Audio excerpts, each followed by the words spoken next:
So, thank you guys, those of you that are in here right this second. Basically, what we come in here and do is we just chat a little bit, and then we go back and put it up for rewatch. What we're going to talk about today is just kind of what we've been doing, what we hope we're accomplishing, and what this past 6 months has been for us and friends that we've met along this journey. Can you guys hear me? I don't know if you guys can hear me or not. I'm just waiting for a few people to jump in here, and then we kind of get going from there. What's up, Miss Wilson? Miss Wilson, can you hear me?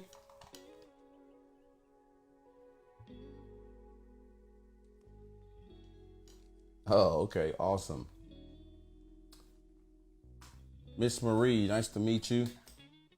We haven't met before. I'm gonna go ahead and chime some of this down here. You know, as you can see, we're getting fancy here at the People's Rep. We got lights and the team's got all these fun gadgets and gadgets around me, so we're starting to get fancy on you guys. Hope you can appreciate it. And bring this down a little bit. All right, there we go. So really what I wanted to come in here and do today, it's kind of got past a lot of us, and a lot of us didn't recognize this or realize it, but it's been 6 months, around about 6 months, since the death of George Floyd. And kind of like what I like to call the Kickstarter to a lot of what we're seeing going on in the country right now. And not just the country, but the world, right? Globally, there's been some major awakening, I like to call it, right? So what we wanted to come in here and do tonight is just kind of chat with you guys and see what the last 6 months has been like for some of you guys and your own personal experiences. So welcome. So it's been a while since I did one of these lives, so you guys got to bear with me, but I'm just going to kind of start telling some of my story. Yeah, I mean, 6 months ago when this thing started, I just wanted to go support the protest, want to go outside and see what was going on. You know, we were all kind of watching Minneapolis, get pretty wild and radical for like a whole week straight. And then around the country, protests started popping up other places. And where I'm at here in Texas, leading up to our first major protest, which it fell on a Saturday, May 30th. We all kind of, it's crazy because me and my close friends, said, hey, well, let's go out. Well, where do we go? Was the very first question. Where do we go find a protest, right? And so we kind of just got on the internet and started looking around and trying to figure out what was available out there, or not available, but where people were gathering at. And, one of us found on Twitter somewhere that there was going to be an event at the park downtown. So, we all met there, and it was so crazy because on the way down to the park, something just like a spirit hit me in my face and said, go buy a megaphone. And I was like, what do you need to buy a megaphone for? And it was like, don't ask me questions, just do it. So I turned around literally on my way to the park and said, hey, I'm going to be late because I'm going to go to Best Buy and try to get a megaphone. I'd been social distancing to that point, so I hadn't left the house. I didn't know what the rules of engagement were for like going places. And I get to Best Buy, and Best Buy was like an hour-long wait in line just for me to get to the front of the line, and they'd be like, yeah, we don't sell megaphones. So I was like, great, what do I do now? And I went to this other store, and they had 2 megaphones in stock, and I bought both of them. and they didn't have enough D batteries, which was weird. They didn't have enough D batteries to fill up both of them, so I only got enough for one. And I went down to the protest, and it was so crazy because we're just down there, we're trying to see what's going on. It's very chaotic. There's no clear, when you're dealing with that many people, and they're not all there, with the same direction, it gets chaotic very quickly. And I got down there and I saw how chaotic it was. And, before I could realize what was really going on, I'm in the middle of, basically some Trump supporters and some protesters like arguing with each other. And that argument escalated. And I'll post that video for you guys to look at. I got something in my eye, man. I'm sorry. I'll post that video one day for you guys to watch. Yeah, it was a lot of people down at the Alamo on that first weekend. And I'm in the middle of these protesters, and these young black kids are arguing with these Trump guys that are protecting the Alamo, and or it's the Texas Freedom Fighters. And these guys got guns, and these guys started getting physical, and these punches are being thrown. And all I'm thinking in my head is, worst case scenario, one of these guys is going to start shooting into this crowd of people. There's babies here. Lee, I didn't know you at that point, but if you were there, then your babies were there. And I'm just like, hey, you two, both of you on both sides have to calm down.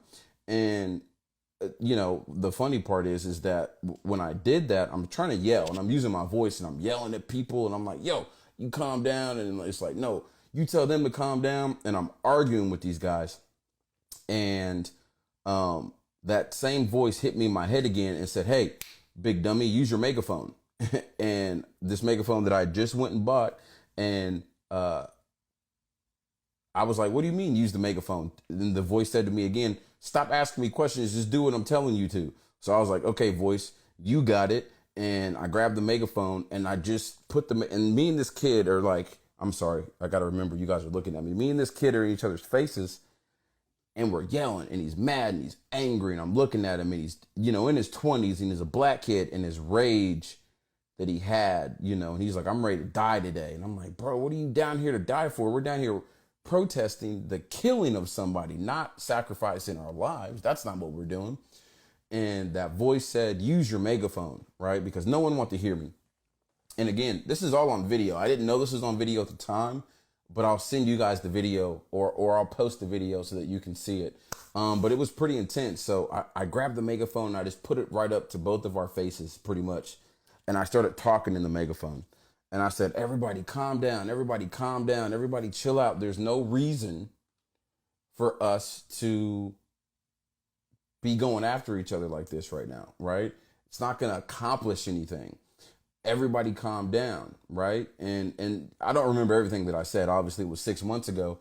But at that moment is when I realized what my responsibility and what my role in all of this was, right? It wasn't to go it wasn't to go protest, because I didn't know, obviously, like none of us know. We don't know every reason why everyone's outside protesting. Everyone has their own agendas. And, I was naive to that a little bit. This was my first time going out to a protest. This was my first time going outside and participating in something like this. I've sent money, and I thought that, I was actively participating by donating to charities that bail people out of jail and different things like that over the years. And, sending money to Trayvon Martin's family and stuff when all that first happened. And so, I quickly realized that, for me, that's not enough. So that's why I went down there in the first place. And when I got down there, I realized what was really going on. It's not just everyone in one accord. It's not just everybody agreeing with each other. It's opposing sides.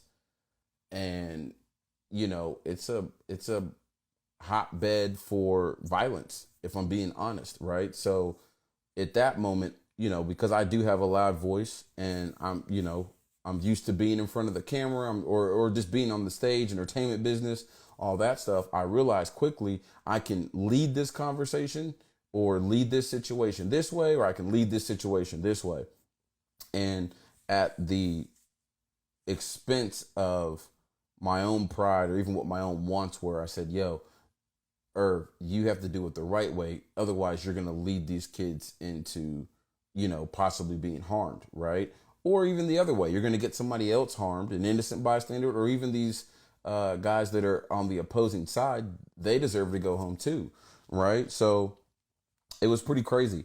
And it was just like an epiphany. So for the rest of the night, what I ended up doing at that first protest was basically putting out fires. And putting out fires and, explaining to people, hey, we don't want to be hurting each other out here, and then I realized what was happening is as the sun goes down, there's a group of people that they're not out there to protest, right? They're not out there with respect to George Floyd. They're out there with what's up, Eric? I'm going to bring you in here in a second. The Texas freedom fighters, I wish they would have not, I didn't know why they were out there. I don't know that the state needed them to protect the Alamo. It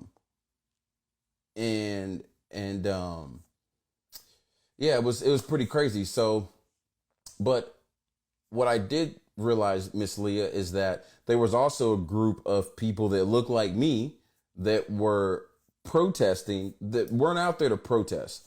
They were out there waiting for the sun to go down, right? They were out there waiting to get into what they really want to get into, which is, the violence part of this stuff, or the looting part of this stuff, or the destruction part of this stuff. Some of these guys were drunk. Some of these guys were, high. They're drinking while it's the middle of June, right? Or it's the beginning of June, the end of May. It's hot outside in San Antonio already. So these guys are drunk, drinking there, and so they weren't out there to be a positive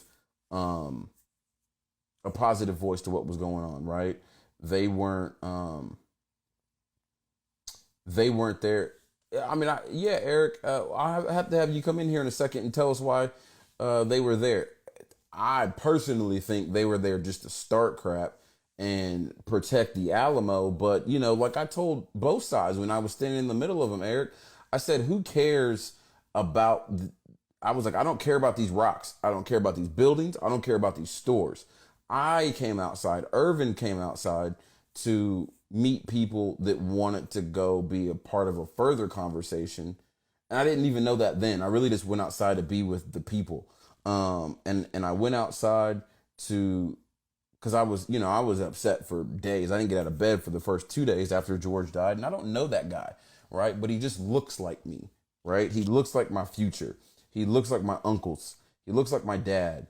And that was tough. That was tough to watch. So, for me, I said I want to go build with people, and I want to go find people that, want to go have intellectual conversations. And I didn't really know that, but I knew I just needed to go. Something just told me to go. But as I got there, I realized, just me naturally doing what I do, I started asking for numbers, and I say, hey, and I remember I made this promise to this kid because, in his eyes, he was looking. I'm standing in front of him, and he wasn't even looking at me. He was looking through me to the guys behind me. And he was just like, man, I'm ready to die today. And,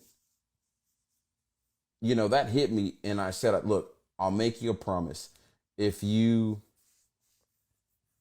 get through tonight with me and you calm your friends down, I promise you we'll sit down and we'll have another conversation, and we'll be impactful with what our mission is, right? And we'll be impactful with what our goals are, and we'll figure out a way to get there without any more bloodshed, or without any of us becoming criminals, or without any of us being hurt, or our moms having to worry about. I said, you got a mother, you got a grandma, think about them, right?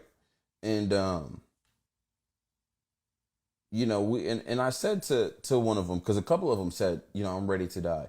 And I said, man, what's crazy is we can't make another one of you, right? There's going to be another day tomorrow, but we can't make another one of you.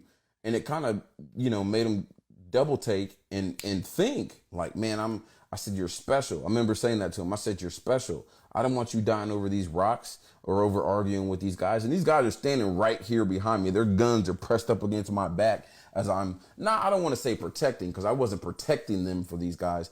I was just in between both of them, keeping the situation from escalating. And so it was crazy. And, as the night went, the younger kids started coming out. And when I say younger kids, I'm talking about, 18 to 28 probably. And as they're coming outside, they were met with me. And I got a big megaphone at this point. Now I'm in my stride. Now I'm comfortable using the megaphone at this point. I'm playing with the cops. I'm telling jokes, not because I think it's a funny situation, but because I knew it was a volatile situation. And, at that moment in time, I don't think the San Antonio, or I don't think the police department their orders were to, be loving and be caring. I think their orders at that particular moment were to enforce the law, right? And to not allow their city to be destroyed. And so they were going to do what they needed to do. And so, I'm down there very much trying to de-escalate the little fires as they went, right? And it was crazy because on several occasions I had a few kids say to me, are you some kind of preacher or something? Right? And I was like, no, I'm not no preacher. What do you mean? I sell concert tickets, man. I hang out with, Chief Keef and rappers and stuff. So, or not hang out with, but I work with these guys. And I was like, no, I'm not no preacher. But it was funny because they kept saying it to me. And I realized in that moment when they were giving me that feedback is, there wasn't a lot of guys. And not to take any credit away from those that were out there, right? But there wasn't as many guys my age and older as I expected to see. I expected to see a bigger influence, especially since it was Saturday. Everyone should be or could be off from work.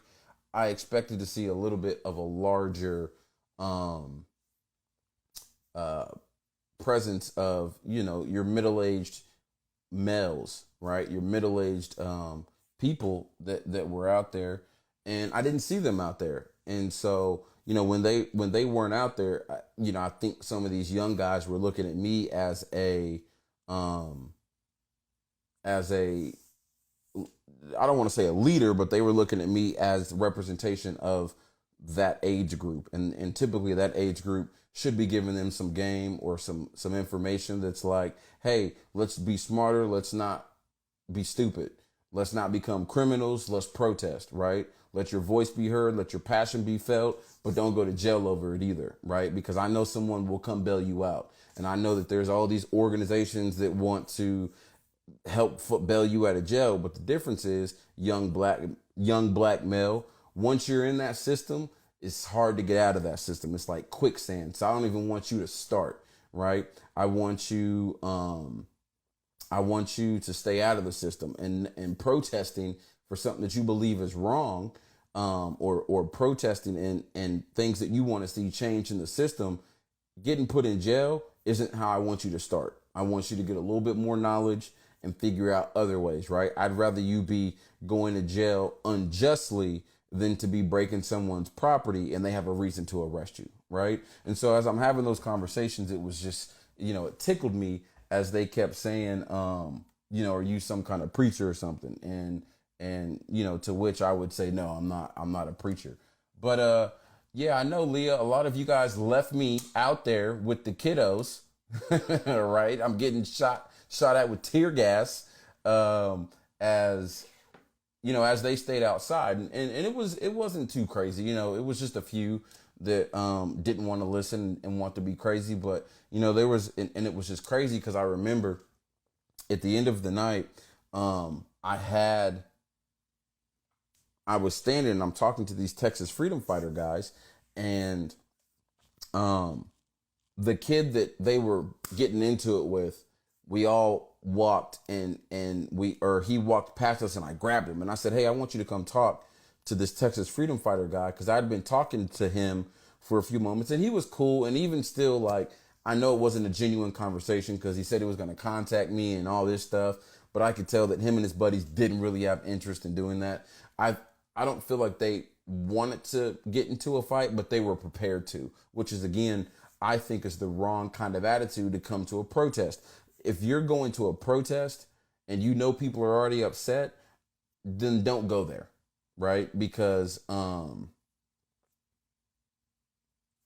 yeah, I mean that's true. And my grandma used to say that there's only two things going on uh after dark, and sleeping's one of them. So I'll let you figure out what the other one is, Miss Leah. You got a couple kids, right? But that's exactly right. A lot of the older people left and got out of there. I stuck around, and even my friends, they were like, "Okay, we're gonna get out of here, Irv," and I was like, "Man, nah, I'm gonna stay," because I know how to keep myself out of trouble, and for the most part, the police saw that how I was moving, and I'd much rather me go to jail for being out past curfew or whatever the rule was that I was breaking, versus some kids getting hurt further, or just getting not knowing how to handle a situation correctly. So I did. I ended up staying out there till like 3 in the morning. Man, I was out there late, and when I got home, I started. Something fell upon me. And some of you guys have heard this story, but something fell upon me, and I just started writing. And I was writing in my notes on my iPhone. And when I got done writing, I titled it "The People's Representation," right? And it was just a list of things that I would like to see happen.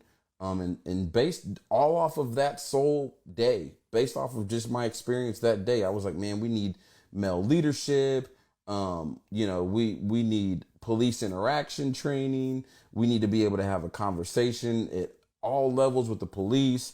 There needs to be a private, public funded task force that can go out and, revisit these relationships with the police and the community, right? Because there's a disconnect there. And then, so that was some of it. And then the other part of it is like, how am I going to reach any of these people that I just protested with today? Right? Am I ever going to see these people again? Is someone going to have to get shot again for me to bump back into all these people? And I was like, I don't want that. So I said, if there's ever another protest, I'm going to use my talents and skills to try to connect our voices and try to bring people together. And that's kind of what we've been trying to do, or attempting to do, since then. And with the rest of the protests, we started promoting our Instagram page that we built, and we started thinking through a website. And so since then, all that stuff's turned into, I didn't plan for any of this to start and to turn it into something more than just going out that weekend. And as we've went, and I've done more research about organizations, or I even, worked a little bit with some of the organizations that were out there. It just felt like for me to go start my own thing, right? Because I'm very opinionated, and, if I had to rate myself in business, I would give myself, I'm a B minus, success level business guy, right? And I think I'd be an A plus if I had more help, right? I'd be an A plus if I wasn't black and I didn't have to deal with the struggles that it is just being black in America. So I'll say that very sternly and firmly. Yes, systematic and systemic racism exists. I deal with it every single day of my life, right? Most black people do. And it affects us. It affects us even at our success levels. Even those of us that are successful, there's still a ceiling, right, that we bump into. But with all that being said, we persevere, and we're strong people, and we break through. And so, like I'm saying, with how I view myself as a business person, I say B minus. I could be a lot better, and that a lot better will come with time and practice, and just that's just a part of life. But I've curated a lot of types of businesses that are dealing directly with community organization, right? I deal with a lot of community organization in my day-to-day business. And, when I really go back and look at the core of who I am as a person, I've had more conversations with other human beings than probably 90% of the planet, right? And I'm going to say that again so everyone's with me. I've had more conversations, person to person conversations, with more human beings than probably 90% of the planet. And I would really, and I'm giving myself, like, that's me trying to sound humble. I really would probably say like 99% of the planet, right? In being in community organization, concert promoting, sales, business, I've talked to so many people. When I really start applying my skills to what I'm doing here, I realize, wow, I understand people at a different level than the average person. And so when I'm talking to your super right wing, blatantly, openly racist person, and I can find common ground with them, I have to step back and look in the mirror and sometimes and say, that's a skill. You need to curate that. You need to figure out how to bottle that up, package it, and sell it, right? Because if you can take that skill and share it with other people, right, then hopefully they can use it for good and we can start fixing this damn thing that we call a country, right?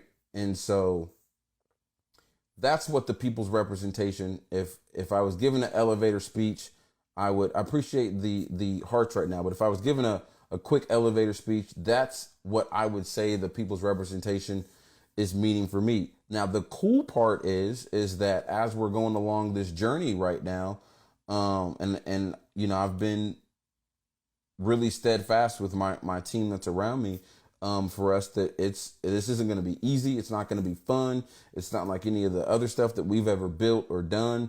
It's going to be a lot of hard work, and we're not going to get paid for it, right? And as we've kept trucking through the snow, I don't even feel like we're at the tip of the iceberg. We're not even close to getting started, and we're 6 months into this. And I said this when I started, and for those of you that know me closely, and those of you that are here in San Antonio with me even more so, there were other groups out when we started. And these other groups are not even talking as much anymore. I don't see them on the internet presence like they used to have, and I don't see them being active anymore, right? Or building, for that matter. But I did see a lot of them begging for donations, and I did see a lot of people, claiming that they were raising all this kind of money, to which I was saying to people then, I'm concerned that this is becoming for gain, for self, and for, personal, not for the people, right? And so some of you guys know I did a little separation. I backed up a little bit with some of the local stuff that was going on because I can't control everybody, right? And at the same time, I can't control everybody. I don't want to empower people because I know what I bring to a table and I know what I can do for people. And some of those protests, I was empowering people. I was teaching them things, giving them knowledge under the assumption that SP, what's up? Assuming that everyone's heart is in the right place. I've realized you cannot do that with this thing, right? You have to know who you're out there with.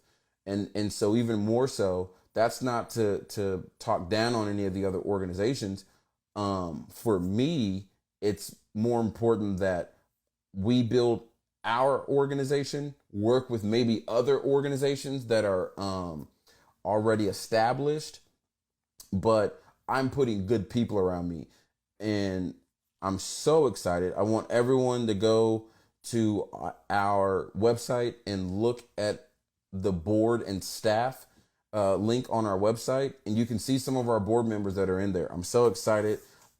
We have some really, really, really, really smart, just smart people, but like, even so, like the how do I say this? Like, cream of the crop people. That's who I want to work with, right? And not to say that I don't want to work with anyone that's not the cream of the crop. I want to work with the cream of the crop in this moment right now so that we can build up other people, right? Education is a big part of what I believe the problems are in this country. And so I'm grabbing top educators and saying, what do you want to contribute to this thing? Right. Or the top educated, what do you want to contribute? And also, grabbing people in their own rights that are the, LeBron Jameses of their career fields and saying, what do you want to contribute? And I encourage all the other organizations to do that too. Right. But for me, right now, what we're doing is we're building from within. Right. And so, I want people to want to volunteer with us because a few of our missions have changed from what they were. And I'm not ready to get into all that, so I'll hold off on that. But I do want to, I learned that you have to screen people a little bit better before you're giving them a microphone, right? And regardless of whatever anyone thinks about Trump as a president, for me, I think my biggest issue with the Trump administration is the microphone that the presidency is to the world, right? And who you give the microphone to matters. And I think we see it even more so in the president right now. Like, the American people came out. I mean, listen, I love my people. I love being black. I love being Oklahoman/Texas. I'm both now. I love being American. Black American votes aren't the reason why Donald Trump isn't president anymore, right? American people said we don't want him to be president anymore. And I think that speaks volumes, because if you look at our news and you look at our TV, you would just think the whole country is Trump supporters. That's kind of how the media depicts it. And we have to stop looking at the media as a credible source. I think all media, and I'm just going to put a blanket because I don't know about all media, but I think all media has just a tiny bit of TMZ in it, right? A tiny bit of, and some have more than others, but I think all of it's for entertainment. All of it's not to really inform people. We're going to give you the most sensationalized thing that we can give you so that you click and view and watch so that we can make money. And so how do we fight that? How do we fix that? How do we combat that when these companies have more money than any of us that are watching this? If we added up all of our followers, and took all of our monies and put it together for the next 10 years, we'd never have more money than these big, huge conglomerate networks. How can we fight that? We have to educate from within, because no matter how big they are, there's not more of them than us, right? So what we wanted to do here at the People's Rep is we said, we're going to go combat media directly, right? We're going to go fight media directly by trying to, and using our resources and our skills to just be normal people. I'm not a reporter. I don't have any kind of journalism degree. And right now we don't have anyone on our board or staff that does. But we're going to take our skill sets and our knowledge and the way we read things and put it out in the same way that the news formats put it out, and say, here's our opinion. You guys tell us what you think. The ways that you guys can help us meet those goals, right? And I see some of you guys saying you're green. I'm going to come back, but I want to finish this thought. Is go follow our YouTube channel, right? If we post a story that makes sense to you, share it so somebody else can see it, right? I want you guys to start looking at what we're doing here, not as just another media channel, but as something that is built with purpose, right? It's not built for views. It's built to combat that stuff. I almost put one of my curses in there. But we're building this to combat that stuff, because they got us full wool over heads, right? And we're blind leading the blind in so many cases. Like I've had to tell close personal friends of mine that I look at as some of the most educated people from OU, Oklahoma State, TU. I got a few friends that, went to some Ivy League schools all over the place. And we have conversations, and it blows my mind because they'll send me a link from one of these like meme political pages. See what this says? And I'm like, bro, you cannot get your news from these places, right? They have zero care or accountability for what they're putting out, right? And at some level, The news is supposed to have responsibility, but these companies are so big and so huge. Good luck trying to sue them. Even if you do sue them and win, right? They're going to pay you off and then not care, because the money they pay you off is generated in minutes, right? If they're giving you $2 or $3 million, they generate that in a 30-second ad that they sell to Geico, right? So what does it really matter if you sue them and win? The effect is still there on the people. So that's one of the things that we're doing. Media is definitely our one of our number one focuses right now. And then, our communities, building our communities back up. I know a lot of people are saying the presidency doesn't matter, blah, blah, blah, blah. Who cares? Nothing's going to change. Well, let's change it. Let's stop singing the same old songs, right? I'm motivated now, and I've never got out here and got my hands dirty. So I know I can't be the only American that feels like they're B-level successful, right? That doesn't feel the same. I know there's other Americans that feel like they're well off enough that they can help others. Let's be the tool and let's be the voice or the encouragement to say, hey, let's get out there and help each other together, right? Let's get out there and, do what we can for our communities without government getting involved, right? If you got $1, $2, if you go to Starbucks every day and there's, some kind of charity that's supporting local communities in your area, figure out how to give to them, right? We have to start making sacrifices in this country. The upper class, the upper middle class, the middle class, and the lower middle class. Those four classes of people have to start making sacrifices if we want to see this country grow. We want to see this country become what it truly is supposed to be. We have to go make some sacrifices. This mine, hoard,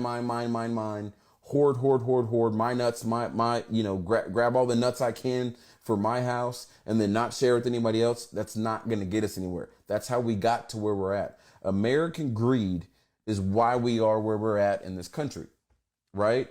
Now, I know you guys have heard me say a couple things.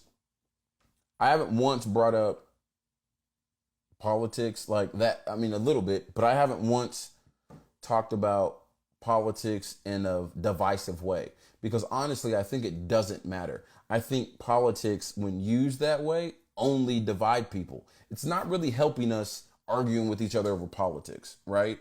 And I think we need to try to cut that out, right? And so if you do that, and if you are, individualism is the problem. You're exactly right. Individualism is a huge problem for our country right now. And I'm gonna build on that here in a second. But if you're using your own media or your Facebook, your Instagram, all that stuff to argue with your friends, family, people that disagree with you, I challenge you, cut it in half. If you just can't fight the urge to argue on the internet, cut it in half and give us some of your energy, right? Come to our Instagram lives and let's build on something. Go follow us on YouTube. Go subscribe to us on YouTube. Let's build up our YouTube so we can start having super chats where we can put up topics and we can have more people talk about it than just myself, right? Or we'll figure out ways for us to have a bigger conversation. But we have to stop using politics as this, sport, football, basketball. Like, it's not a sport. This is real life. This is real stuff, right? And if we keep playing around with this and acting like it's just another episode of the Kardashians or, Jersey Shore or something, 20, 30 years from now in our country, when our children are, it's not going to be, we're going to be at war, right? And if we don't get to civil war in the next 2 months, right? Because we're already there now. It's already ready to pop and burst now.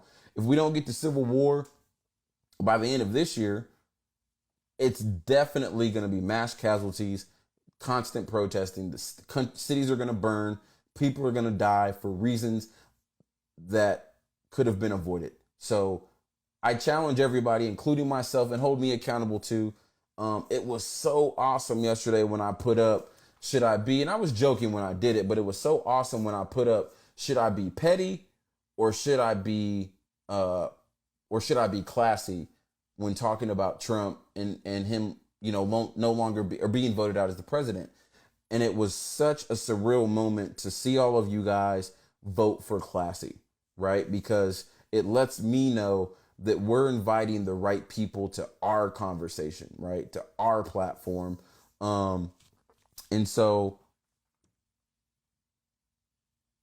as we go further and we try to figure this thing out, I encourage you guys to DM me, figure out ways you can get involved. If you want to help make news, if you have stories that you feel like need to get told that aren't being told, reach out and I'll figure out your best talents, right? And how you can use them with us. And that's kind of what all of us are doing here as a team. We're trying to figure out, what talents do I have right now, right? Keep it classy, bro. What talents do I have to bring to this fight, right? What talents do I have to bring to this conversation? Am I good at writing? Hey, guess what? I suck at writing. I'm terrible at writing. I would love for someone that says, hey, you know what? I would love to just make Instagram captions all day that hopefully spark thought for people. Great, we could use that. Are you good at making flyers? Can you sing, dance? Are you good at math? Are you good at science? Because, we're going to start trying to offer tutoring for people that need it, right? I know a lot of these things aren't just about racism.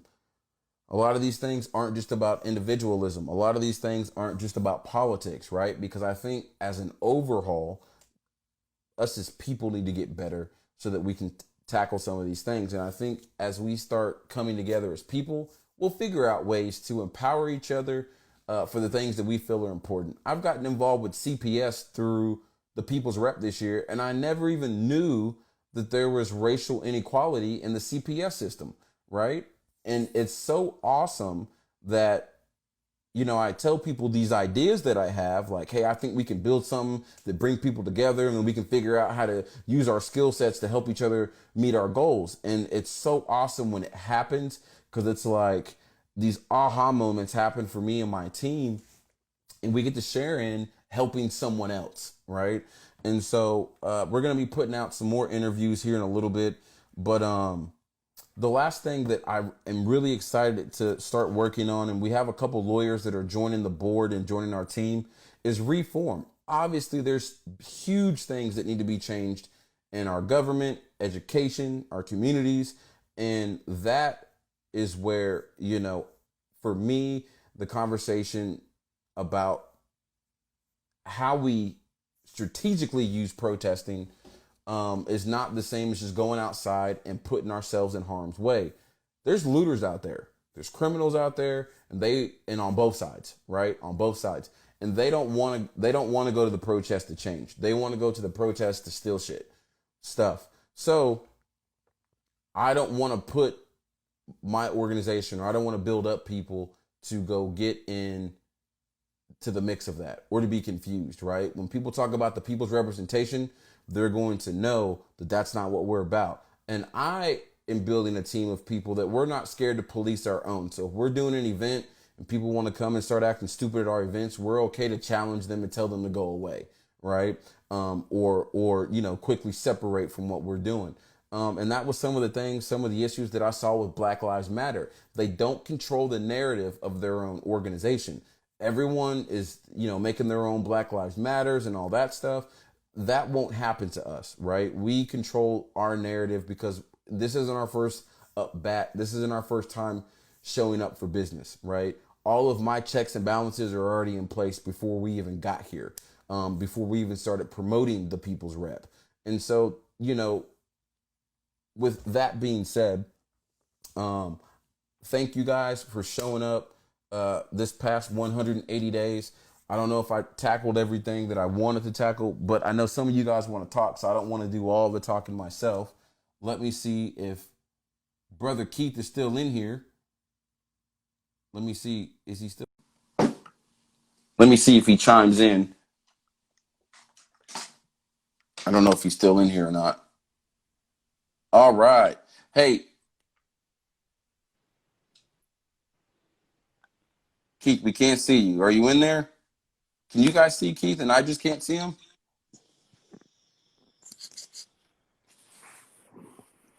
Hey Keith, real quick, I gotta go grab my headphones. I'm gonna play a little bit of music for everybody, and then I'm gonna come back and finish this up.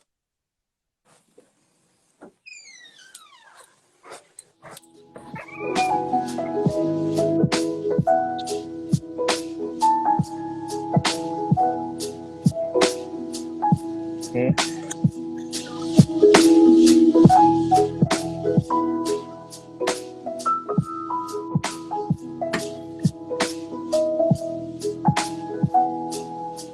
What?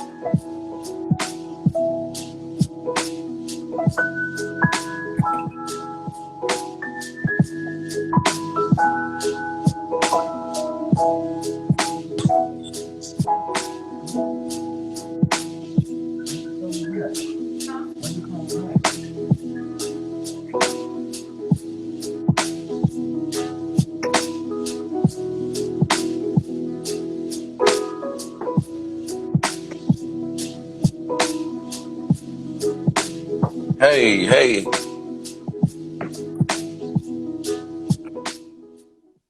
Keith, what's up, my man? What's going on? How you Oh doing, man? man, I'm not much. Just in here trying to figure out everything and Right. figure out how this stuff works. Can you hear me pretty good? Yeah, I hear you good. All right, good stuff. I had to get my headphones to hear you. Got you running through this new Roadcaster. You got to get you one, man. It's awesome. Oh, is it? It's awesome. But Oh, talk to him, man. I appreciate you coming in, and the platform is yours. Talk to us because we, and before you get started, I do want to say this. I appreciate you guys, um, you and Sherelle. I appreciate you guys. Right when I reached out, it was a no hesitation. Okay, we're ready to go. We're ready to start talking, reaching out, and just sending me little things already. You know how she's getting involved, and that's exactly the I think that's what all these groups need, especially these groups being led by younger people, right? They need your voice and knowledge and wisdom because we're not there yet, right? And it's so, you know, for me, I'm just super grateful that you guys jumped in, little questions asked like, okay, what do you need us to do? Okay, never mind. We got you anyway. So I appreciate that. But go ahead, sir. Talk to the people. well, first of all, hello to everybody. I'm Keith, um, Irvin's, guess what, cousin-in-law? Yes, sir. Cousin-in-law. So I'm an old head. Been around for a while. So, grew up in the '60s. Uh, so, what we're seeing today, uh, I would have never thought growing up that we would be going through some of the things we're going through in this country right now. I just never would have thought it. So I spent some time in the military, quite a bit of time, most of my adult life in the military, and I've been out for quite a while now. But lived all over the world, uh, lived amongst other cultures. Uh, but I think we're at the point now uh, in this country, especially as all peoples of color. Now, when I say all people of color, white is a color. Yep. Yep. So I think what we fail to realize while we battle in this country and have different opinions and ideas, you know, the world looks at us sometimes as the enemy, and and believe it or not, outside of this country, people are enjoying what's going on in America because we've been leading the world for quite a while, Mm-hmm. and there's a lot of other countries and entities and nation states out there would love to see us fail. Mm-hmm. Tear And ourselves apart. right, exactly. And if we don't come together as a country, Rome was a great empire, Mm-hmm. and Rome disappeared, and so it's not uh, beyond reason that the same thing can happen to the United States. So, But I mean, you grew up in the '60s. With, I mean, that makes you a teenager in the '70s, the early '20s, yeah, the '80s. Man, I wish I would have been in my '20s in the '80s. Um, Right. I was born in the 80s, but so where I'm at now, and being 30 something ish, right? You at where you're at in life, you got boys, you got young boys right now. Yep. So, what does the last 8 years feel like for you? Because when I use the reason I say eight, because Trayvon Martin was like 2012, right? That's kind of when all this stuff started. What does the last 8 years feel like for you? Because of course we both grew up black in America, so we've had interactions with police and all that stuff. Guaranteed, I don't even have to ask you. I know that you've had them, right? Right. But it's just different now because we weren't what. And again, police get people have been getting killed by the police since the police existed, but it would always be, you get it from the news. It was a criminal. This happened. We don't have any evidence. We can't prove nothing. We don't see nothing. But now we're starting to get all this video evidence in the last 8 years with cell phones, Instagram, fake, all that stuff. And it's changed for everybody, I think. So for me, I don't have kids yet, but as a parent, how does that change? Because, I mean, Jared, he's what, 20? So he was 12 when Trayvon Martin happened. Um, how do you look at him from 12 to 20 years old, and every year there's a new hashtag? How does that make you feel as a father? I mean, it's something that you have to be aware of. I mean, and law enforcement, like everybody, you got people that are good people in law enforcement, and you got Mm-hmm. people that are bad in law enforcement. Mm-hmm. Uh, at the end of the day, they're individuals and human beings just like we are. So Mm-hmm. we all have challenges on how we approach and how we're brought up, and Mm-hmm. and but at the end of the day, they're in authority. Uh, uh, and my Especially in interactions the. with police, whenever I've been stopped, or if I was going a little bit over the speed limit or something like that, my interactions with the police, I can honestly say that as long as I treated them with respect, they treated me with respect. Mm-hmm. Mm-hmm. And I didn't challenge them. I presented my identification and my registration, and I didn't challenge their authority, and Mm-hmm. uh, and I pretty much talked my way out of tickets just Yeah. by just listening to them and say, hey, I might have been going a little bit too fast, and I apologize for that. Just being cool. And yeah, and the key thing is whenever law enforcement stops you, and another law enforcement person told me this. When you challenge them, you're challenging their authority. So you always say, "Hey, look, also I didn't mean to challenge your authority. Yeah, I was going a Mm. little bit fast," and they respect it. More than likely, they're gonna say, "Okay, just slow down a little bit," and they're gonna let you go. Yeah. But when you try to challenge Well, them, and challenge their authority, they're gonna challenge you. and Keith, I agree with you, and you're absolutely right. And there, and then but sometimes, and this is where me being young, the conversation changes a little bit. Sometimes when you're getting picked on, it's after that like fifth time, it's hard to be respectful, right? And it's hard to be patient, Very right? And true. it's like, man, why are you messing with me? Very true. We're Right. not doing nothing. Why didn't you go over there? So it's those moments Right. that we got to remind these young kids, hey, look, you know what it is. Right. You're not, because I tell black people all the time, did you forget that America was racist? Did you Exactly. did Right. you forget where you're at? And I think we have. I think especially young black kids or kids that were born after the 90s, they don't know what it was like to, you know, be shunned from places or to not be allowed to go places. I remember that still. And Right. I'm not born in the 50s or the 60s when there was Jim Crow, but I still remember, and there's places you can't go. I'm from Tulsa, Oklahoma, so it's different. And so, I think the young people need to have conversations, but at the same time, they got to understand like every situation isn't racism, right? You might bump up against the wrong person on the right day, and they just don't like you. right? Because you said the right thing to them or the wrong thing to them, or you, like you said, you got an attitude and they were Right. arguing with their wife at home and now they're coming to take it out on their job. And guess what? They can put you in jail, not the other way around. It's like Yeah. that famous song, I fought the law and the law won, right? Right. So, Exactly. whether it's right or wrong, kids, especially younger people, you just got to remember, hey, you know what? He does have authority and he might be abusing it, but where you beat him isn't in the streets. It isn't why he's trying to arrest you, any of that stuff. You go let him put you in jail, let him take you where they got to take you. We Hmm. come get you out, and then we go fight it that way. And it stinks and it's not fair. But those are some of the things, legislative wise, that I do want to go have conversations about. Because I have been arrested, and then it's like, hey man, I got to go deal with getting expungements and do all this and do all this. And they threw it out of court because they said he was wrong. Well, why Right. don't you guys just throw it out of court?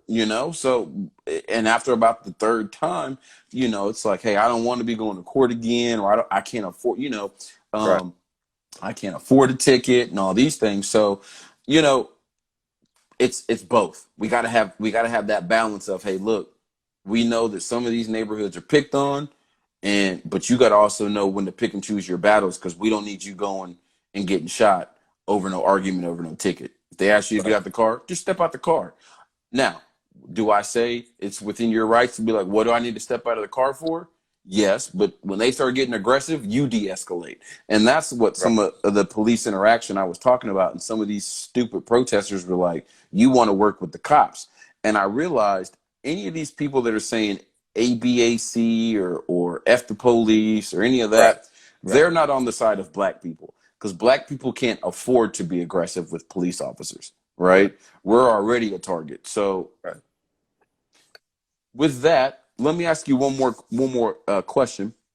Um, did you ever think you would be in an America that had this kind of support for the Black Lives Movement, or what you're seeing right now? I think it came to a tipping point. I mean, uh, it's been building, and again, I think we're at the point now where uh, really, as people of color, we got to come together and start realize that in this country, uh, it's all about economics. Economics drives everything, Mm-hmm. and with economics and wealth, uh, that's how legislation gets passed. Mm-hmm. So you have to play on. It's like playing on in a competitive sport. If you're going to be out there in the field competing with somebody, you got to have the same resources and skill set that they have. There you go. There you go. So, Absolutely. so it's all about economics. So some people on this probably voted Republican, some probably independent, some Democratic. But at the end of the day, uh, everybody has an agenda based on how they voted. But people have to take down those barriers, saying at the end of the day, we're all striving for the same For the thing. same thing. We all want to be as equal as we can, and not you come down for me to be equal, but we got to figure out how we can just both be equal.